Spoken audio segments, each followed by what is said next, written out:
AM Big X Sports Radio. I'm your host, Roman Kelly, joined today by my co-host here, Curtis Phillips, as we take you up right 6 o'clock. We're waiting for J.R. Anderson, our other co-host, to join up right now. But Curtis, how are you doing today? How was the long weekend, sir? Or how was your Tuesday night, sir, of course, and then the Monday night football bets? Yeah, I had a great weekend. Got to cover some Louisville volleyball over the weekend. Spend some time with the family. Watch some, great games over the weekend. Have had a nice Tuesday. It was a up and down, Monday slate. It wasn't much to, bet on. The Monday night football game got a little bit crazy there, but overall good weekend. Love to hear that. We'll be missing J.R. Anderson today. We do have his picks in, so we'll be getting into those.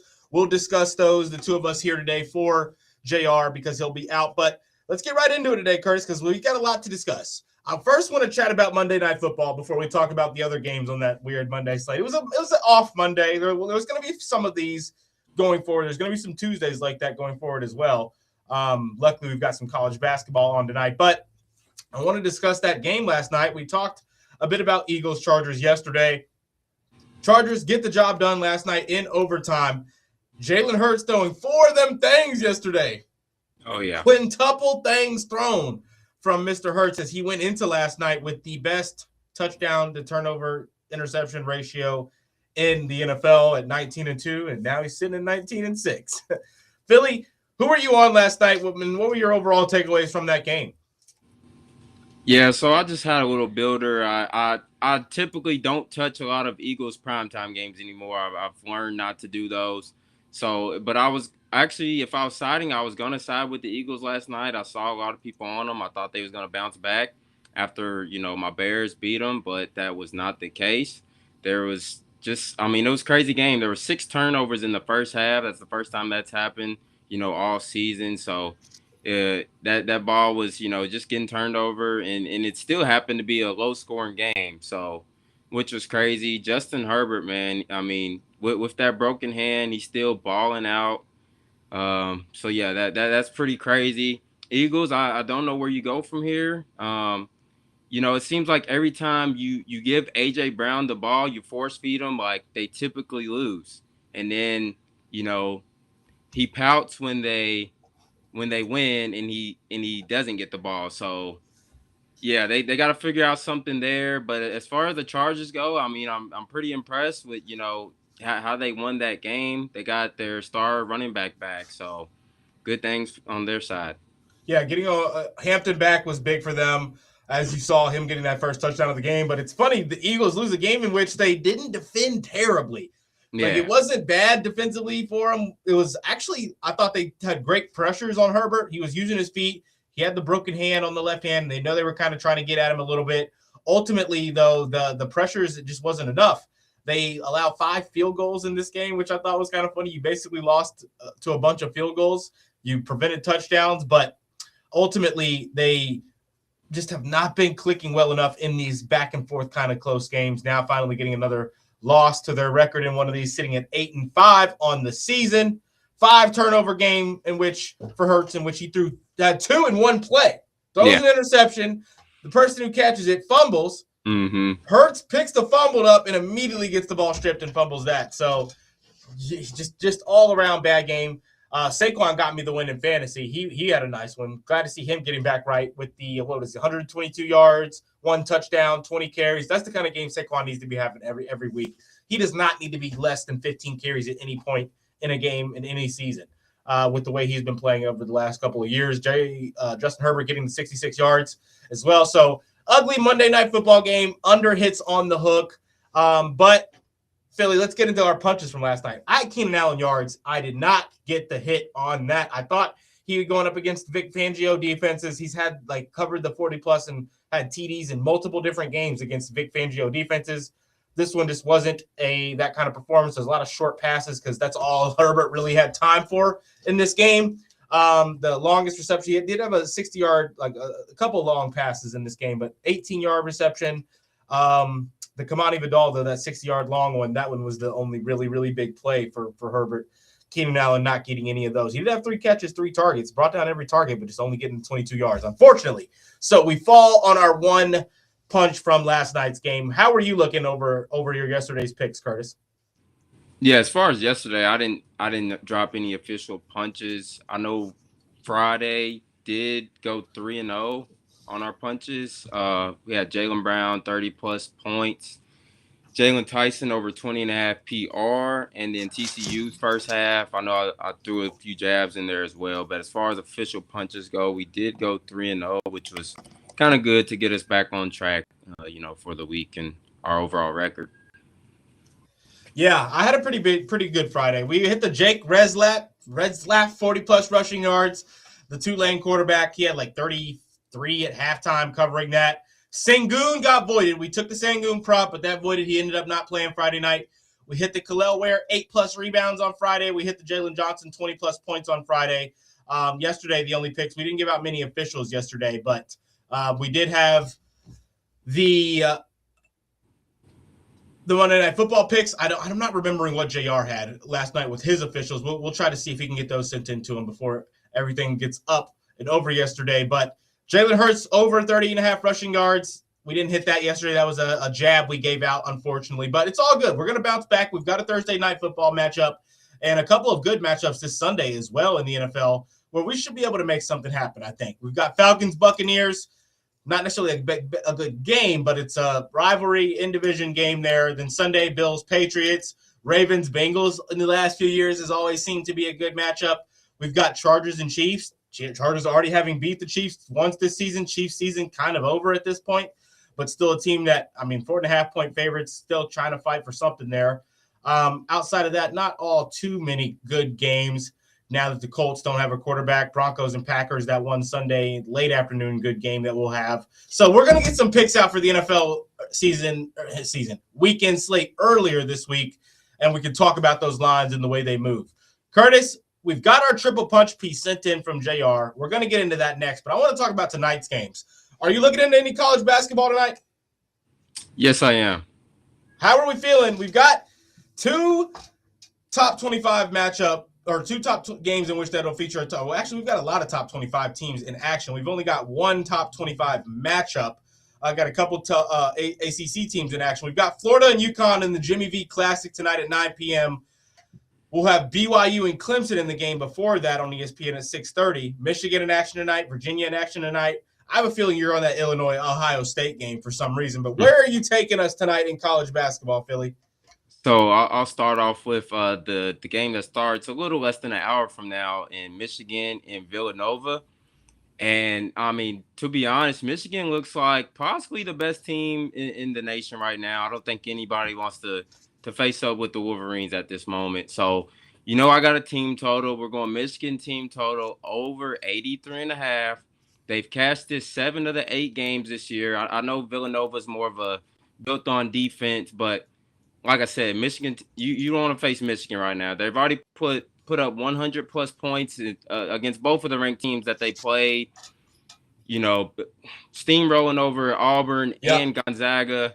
I don't think they'll have a problem getting 84 tonight. And that's funny you say the Illinois and Ohio State. I really that the line was kind of telling me like Ohio State's probably gonna cover this. You would think Illinois would be favored by a little bit more points. Ultimately, I stayed away.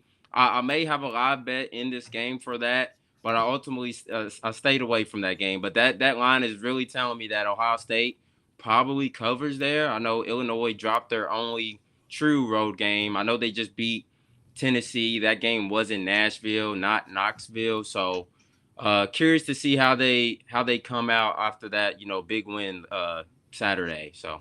Yeah, Ohio State, this is an interesting one because they have not lost a game at home, obviously. They haven't played anybody. Exactly. I mean, they lost to Pitt on the road.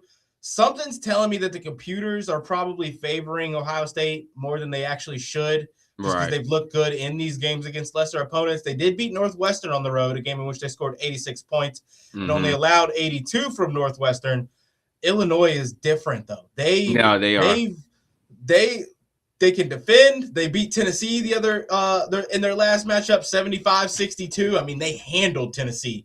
And in November, they beat Texas Tech on their home floor, a Texas Tech team that's proven to be a top 25 team and probably going to stay there. They did lose to Alabama on their home floor, but that was a close game for pretty much all of it. And that's a really high-powered Alabama team. They lost to UConn 61-74, but I think UConn is probably one of the best teams in the nation right now. I think Illinois wins this game. I do think it's probably going to be close just because what we saw with Ohio State in their last 2 games, but losing to Pitt, Pitt's not any good. Their home floor advantage is kind of where I give them the edge to keep it close in this one, Philly, but I'm ultimately going to take Illinois to win this game.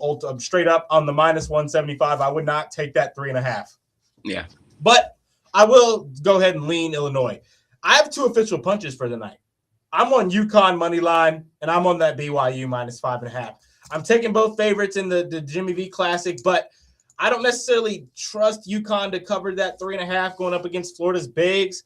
I think Florida has the best set of big men in college basketball on one singular roster right now.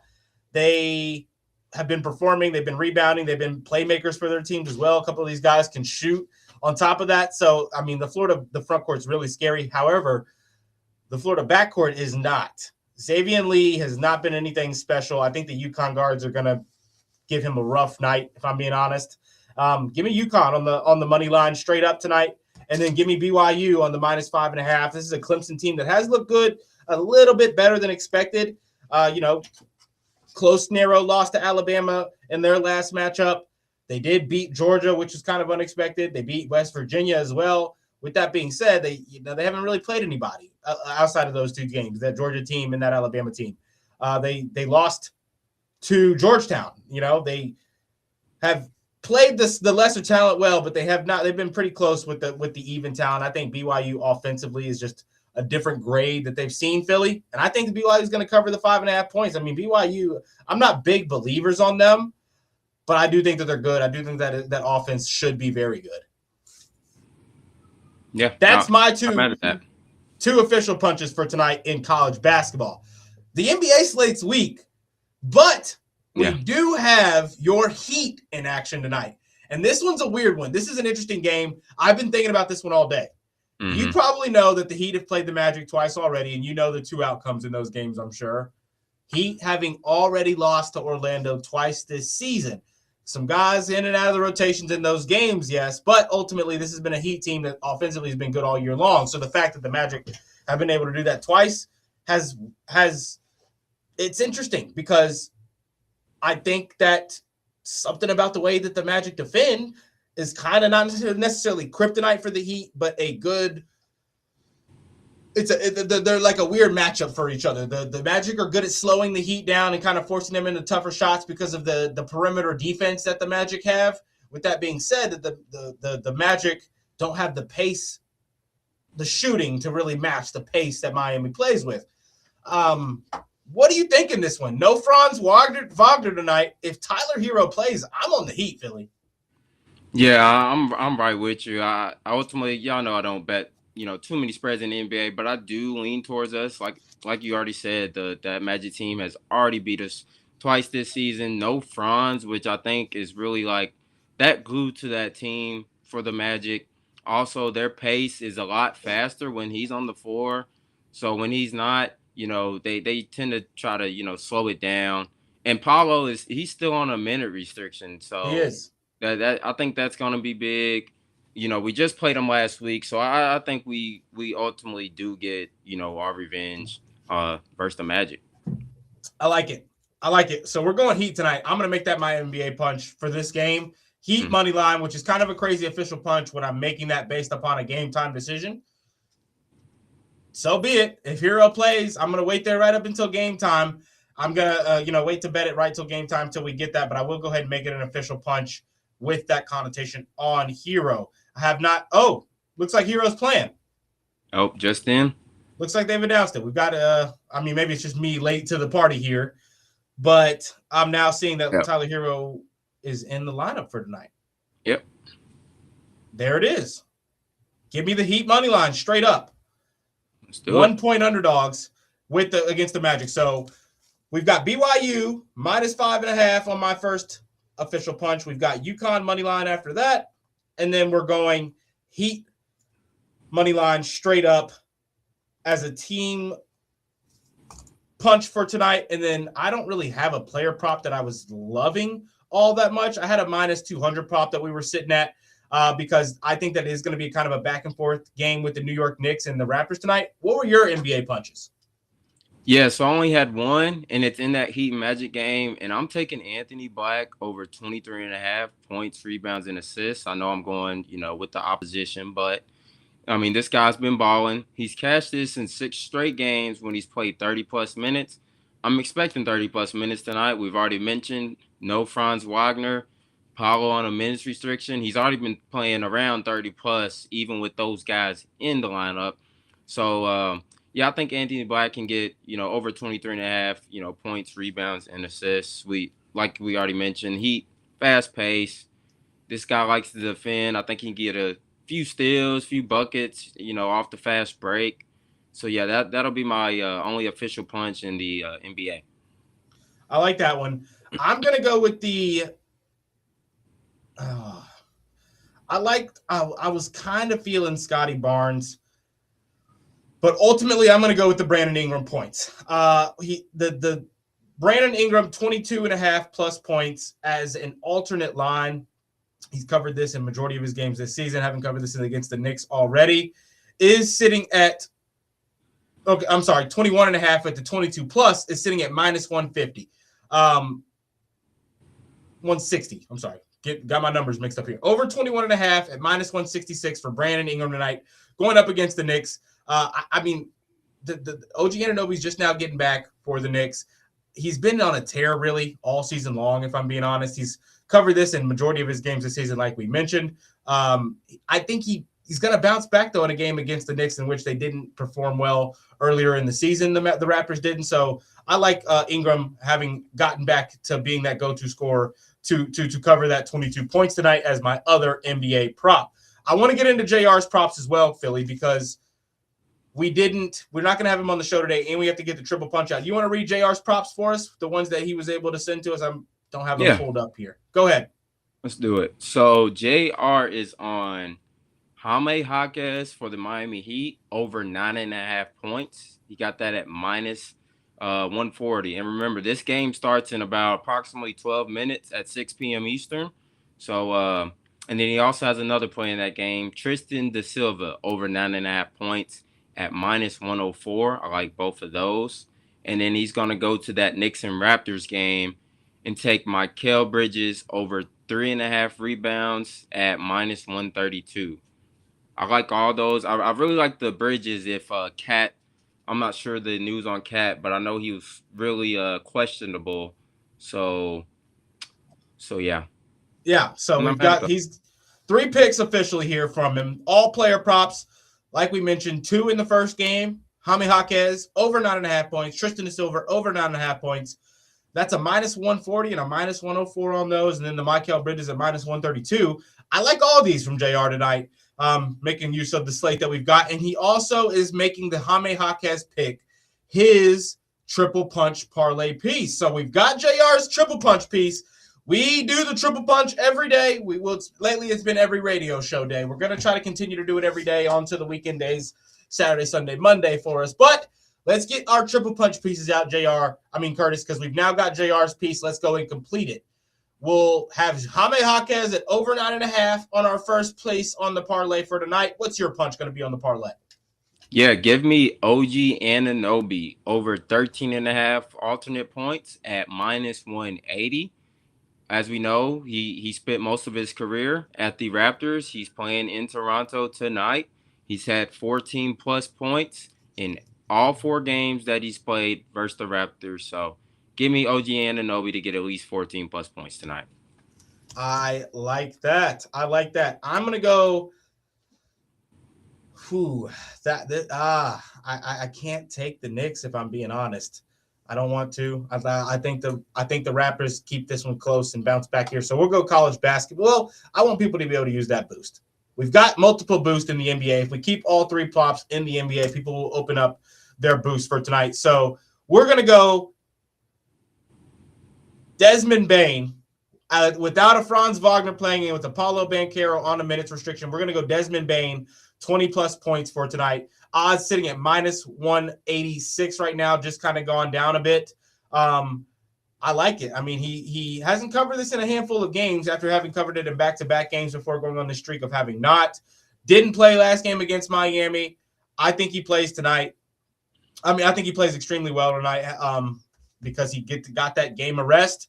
So give me the Desmond Bane.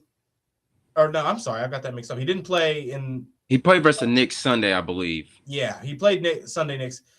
And they've got him. Yeah, -186 with no Franz tonight. Tyler Hero back, kind of opening up the even more so benefiting that pace of play for the Heat. Give me Desmond Bane because that's going to be kind of their only factor keeping them close if they want to be there in this game. So that's going to be the triple punch piece. Jaime Jaquez Jr. over 9.5 points. We've got OG Anunoby. What was that again, Curtis? Over 13.5 points. Alternate. OG 13 plus, or so 14 plus points. 14 plus, yep. And then we've got Desmond Bane 20 plus points as well, with that being dropped down to +186. I think he gets back going tonight. That's going to be the triple punch piece. Go lock those in, the triple punch parlay. All right, let's see what the odds we get on this are as I go and get this built up for us here. Like we said, it's going to be Jaime Jaquez Jr. at 9.5, so that's going to be the 10-plus point mark. I mean, that's really low at -154. I love that line tonight for Jaime Jaquez. Even with Hero back, he's there, spark off the bench, getting back to his true 6-man role, so I like it. Then we're going to go add OG on there as well. How many points lower than that is the alternate line, Curtis? Because it can't be much more than where he's sitting at. You talking about for Jaime? No, for OG Anunoby, yes. What is it, a 15-point line that we're taking down to 14? Yeah, it was 15.5, I believe, or maybe 14.5. All right, so now with all 3 of these, OG Anunoby, Jaime Jaquez, and Desmond Bane, the 3 legs get you to +302. If you're on FanDuel right now, there is a 50% profit boost. There's also a 25% as well. So you can get a 50% on there, get that 3 legs sent up to +453 right now on the Triple Punch Parlay here on the Ticket Puncher Show. If you want to get that in with us, tail us on our parlay. We send it out every day. We'll also get that posted up on X later as well. So we've got JR's pieces out, or parlay piece out for our Triple Punch. Got the Triple Punch Parlay out. We've got JR's picks out, and we've also gotten our official punches as well. let's talk a little bit of college football to round out the show, because that's what we're going to do, as we'll have some the playoff picture now ahead of us. We're going to be discussing all of those games going forward. What did you think of Miami getting the nod over Notre Dame, Curtis? ACC helping Miami out there. Notre Dame a little bit butthurt about it. Yeah, and I kind of understand how, they're being butthurt because, leading up to this week, the committee had Notre Dame in this conversation, the whole time. And I guess they feel like they kind of got backdoored. But I mean, I guess the only solution for Notre Dame, get into a conference and, you won't have to worry about it. I think ultimately it came down to Miami beating Notre Dame at the beginning of the season. But yeah, like I said, leading up to this week, the committee had Notre Dame over Miami. And then at the last second, Miami gets in, not even a conference championship berth. So it's a lot of, structure that needs to be done. Maybe possibly a 16 team going. We thought the 12 was going to help, going from 4 to 12. But maybe adding that 16, that could be the, the ultimate, the deciding factor that we need in college football. But yeah, it was crazy.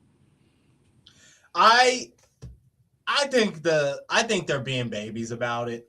Yeah. I think you lost to an ACC team. You didn't make it to where they didn't have an option, and that was all you had to do. You win 12. I mean, it's kind of hard to say go win 12 games, but go and be that top 12 team. You could say that if you can make yourself a top 12 team and stay there, you should be able to be in that spot going forward. Now, I think with not being in a conference, this is what you asked for. You don't get that certainty now because you don't have that backing. You didn't go and compete in a conference championship. Go do that. Then you wouldn't even have to worry about it a little bit. You would have won the ACC this year, more likely than not. So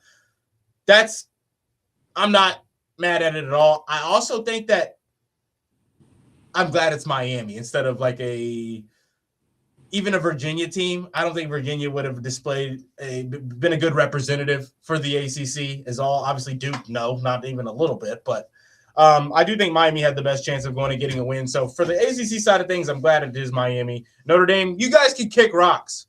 That's what I'll say about that. Philly, we pretty much covered everything we'll be getting into tonight as well. I had some soccer plays earlier today that I was presented in the Running with Roman show. We went 3-1 on those. Those aren't official punches or anything, but we hit the Atletico Madrid money line.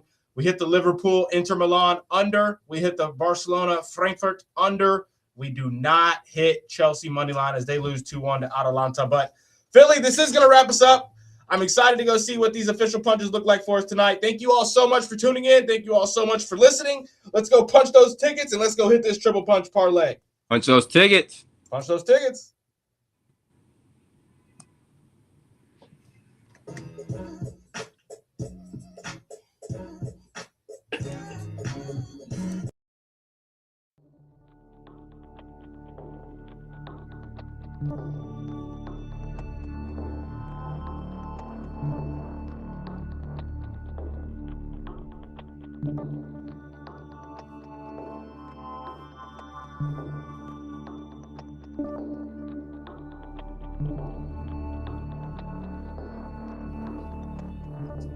And Philly, I think you've got to get out of here. I'm going to go ahead and get out of here as well. So to our YouTube listeners, to our podcast listeners, to our X listeners, both on the Ticket Punchers X and the Real Spiel Big X YouTube pages, thank you all so much for listening in, tuning in today.